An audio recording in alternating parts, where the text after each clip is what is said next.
Kalau misalnya gini, saya pengusaha, contoh misalnya, saya perlu tanah.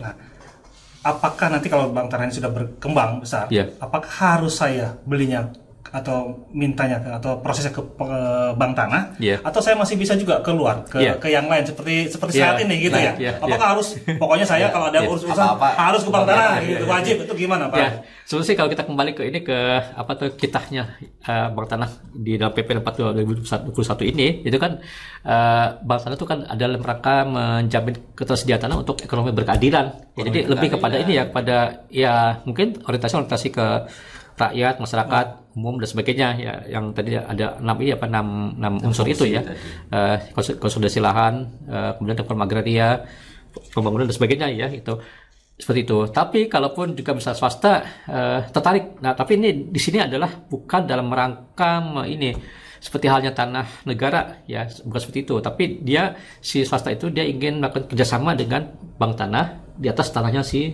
bank tanah itu dimungkinkan Pak. Tapi itu dia hanya sebagai ini saja, sebagai alternatif gitu. Nah, ya si pengusaha swasta itu ya dia akan berhitung ya, kalau dia misalnya lebih menarik gitu ya, lebih menguntungkan dengan melakukan kerjasama dengan bank tanah, ya why not gitu. Kenapa dia harus capek-capek misalnya harus cari tanah sendiri gitu ya di tanah negara gitu ya.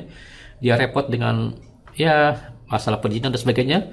Ternyata kok lebih enak ini kerjasama dengan bank tanah.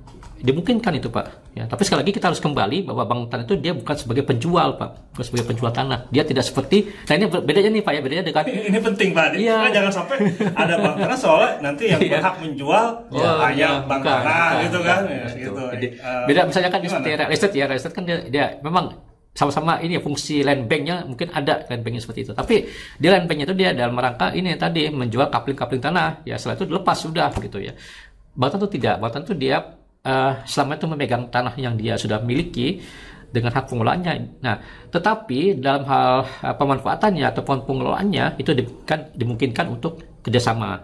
Nah, kerjasama inilah yang kemudian menjadi satu bentuk alternatif ya, yaitu bukan karena bank tanah itu mengharuskan, bukan karena bank tanah itu mengarahkan dan sebagainya, itu hanya sebagai tawaran. Kalau memang tawaran itu lebih menarik,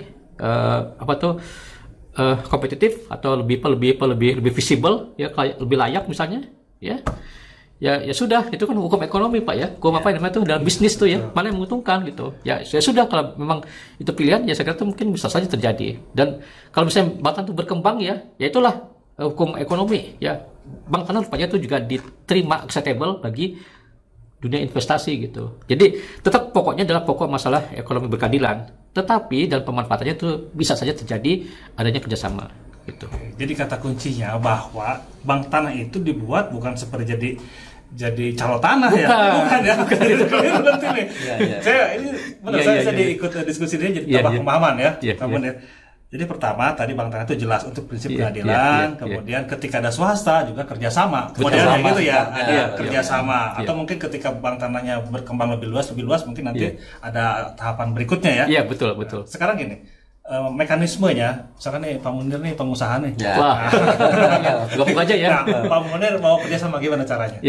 Ya seperti itu Pak, itu seperti proses bisnis biasa ya. Jadi kalau memang tadi tuh ya Pak Munir tuh melihat kondisi tanahnya ya melalui mungkin ya berbagai informasi gitu, kemudian ternyata diperoleh informasi bahwa itu adalah sudah dimiliki oleh bank tanah, bank tanah gitu ya. Nah itu saya kira sudah melalui proses biasa saja, melalui perundingan dan sebagainya ya, itu negosiasi dan sebagainya. Nah disitulah untuk kerjasama, tapi itu ya tadi kerangkanya adalah kerangka untuk kerjasama. Nah disitulah kemudian kalau misalnya dilanjut ingin ke kerjasama untuk pemanfaatan dalam jangka waktu yang lama, nah itu mungkin dengan permohonan hak atas tanah di atas hak pengelolaan itu. Tapi hak atas tanah di atas pengelolaan. Betul.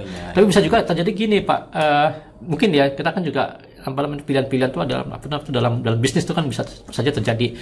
Misalnya saja ada kerjasama fisik ya menggarap tanah misalnya, tapi itu saya kira itu mungkin untuk dunia bisnis itu nggak menarik ya. Jadi lebih kepada bagaimana sih di samping mengolah fisik dia juga mendapatkan semacam legalitas gitu. Itu Pak intinya Pak. Saya kira itu lebih layak.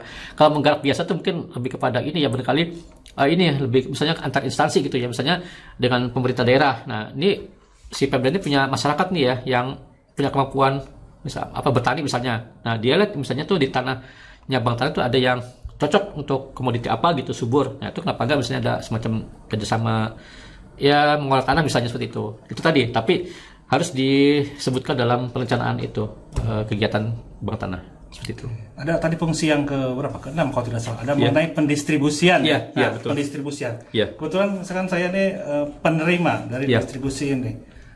Kira-kira saya dapat hak apa? Apakah bisakah saya dapat hak milik dari situ? Ya, ini menarik sekali dia. Ini sebagai ujungnya nih ya. Jadi kadang-kala ini juga siapa itu sebagai satu kebutuhan ya, dan juga mungkin juga dalam rangka itu tadi memberikan semacam menciptakan kayak ekonomi berkeadilan ya. Dimungkinkan tuh seperti itu, tapi itu tadi dia harus disalurkan disebutkan dalam pasal 15 ayat 2 ya, untuk kementerian, lembaga, pemerintah daerah, organisasi sosial dan keagamaan serta masyarakat yang ditetapkan oleh pemerintah pusat. Jadi pada intinya gini, harus melalui satu program ya, misalnya program reforma agraria atau program konsolidasi tanah. Nah, itu di situ kalau memang berdasarkan kriteria ataupun mungkin juga pertimbangan dan sebagainya ya, itu lebih baik untuk didistribusikan kepada masyarakat ya. Itu mungkin dengan dengan kerjasama dengan ATR BPN. Nah, itu dilepas itu Pak, tanahnya si Bang Tanah itu. Jadi memang kalau untuk digunakan secara permanen oleh masyarakat melalui program reforma agraria, itu bisa saja dengan tentunya harus dilepas dulu, kemudian baru diberikan untuk distribusi tanah. Nah, untuk distribusi tanah itu sudah menjadi kewenangan dari ATR BPN. Tapi bisa juga gini, pendistribusian yang sifatnya tuh ini yang tertahan atau yang mungkin juga sementara ya, bisa saja terjadi ya, kayak model-model transmigrasi. Jadi mungkin diberikan hak pakai dulu misalnya ya, jadi hak pakai di atas tanah, hak pengolahannya si Bang Tanah. Nanti setelah sekian tahun, misalnya 10 tahun atau 20 tahun, itu baru diberikan hak milik. Ditingkatkan menjadi hak milik. Tapi itu tadi itu harus melalui satu skema prosedurnya. Iya, betul. Ada skema program dari kementerian ya, apakah transmigrasi, apakah legalisasi aset, ataukah reforma agraria dan sebagainya. Seperti itu. Menarik sekali ya. Iya. Ini yang tadi yang pendistribusian ini artinya masyarakat pun bisa memperoleh manfaat ketika pemerintah ada program tadi ya. Ada program betul. Jadi ada program dari pemerintah memerlukan tanah, tadi reforma agraria. Iya, betul. Dan melalui bank tanah yang ada itu dengan kebijakan pemerintah bisa diberikan hak tadi ya, hak milik atau hak yang mungkin tidak langsung hak milik gitu ya. Betul, ada hak sebelumnya betul, gitu ya. Itu tadi tuh berdasarkan mungkin mungkin bagian dari program pemerintah yang dilaksanakan oleh ATR BPN. Nah, itu yang bisa berbagai variasi, berbagai model ya, model distribusi tanah gitu. Tapi kuncinya adalah Bang Tanah itu hanyalah menyediakan tanah sampai ke mendistribusikan. Masalah kemudian siapa subjeknya, bagaimana mekanismenya itu diatur dalam program pemerintah itu sendiri.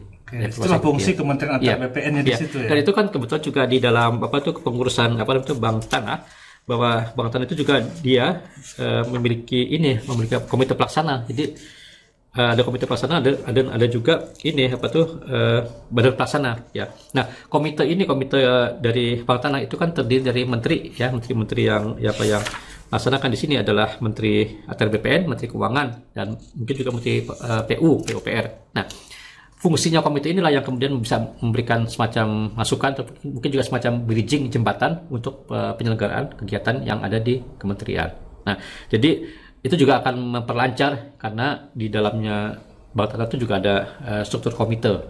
Jadi sekitar itu mungkin bisa lebih baik lagi deh komunikasinya seperti itu. Oke, terima kasih Pak. Ini sangat banyak ya yang kita peroleh. Dan semoga ini menjadi program yang bermanfaat ya bagi masyarakat, bagi kita semuanya. Dan ini terakhir nih Pak Hadi, kondisinya saat ini perkembangannya seperti apa nih Bank Tanah? Terakhir. Ya, jadi memang kalau dilihat dari dari ketentuan yang ada, yaitu memang sudah ada Undang-Undang CK itu ya yang mendasarinya, kemudian ada PP 64 tahun 2021 tentang Badan Bank Tanah. Nah, itu kita masih menunggu itu Pak Landang, masih Perpres mengenai, saya nggak tahu lah mungkin bunyinya seperti apa, tapi intinya adalah mengenai struktur organisasi dan tata kelola bank tanah. Nah, itu mungkin kalau sudah lahir ya mungkin bisa running. Nah, peraturan yang mungkin masih dibutuhkan lagi itu hanya mungkin yang bersifat intern. Jadi kalau sudah ada PPS-nya mengenai tata kelolanya, mengenai struktur organisasinya gitu, nanti hanya tinggal membutuhkan seperti misalnya apa kayak mungkin seperti juknisnya atau mungkin prosedurnya, SOP-nya, betul ya, kriteria dan sebagainya itu yang mungkin yang bersifat intern, peraturan intern dari bank tanah.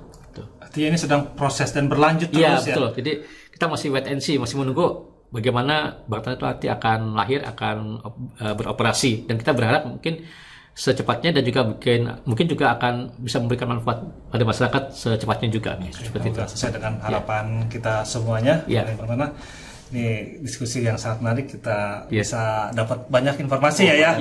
Mas Munir siang hari ini Pak. Luar biasa. Terima kasih Pak Hadi. Terima kasih Pak Hadi. Nanti kita bisa bertemu lagi untuk pembahasan berikutnya.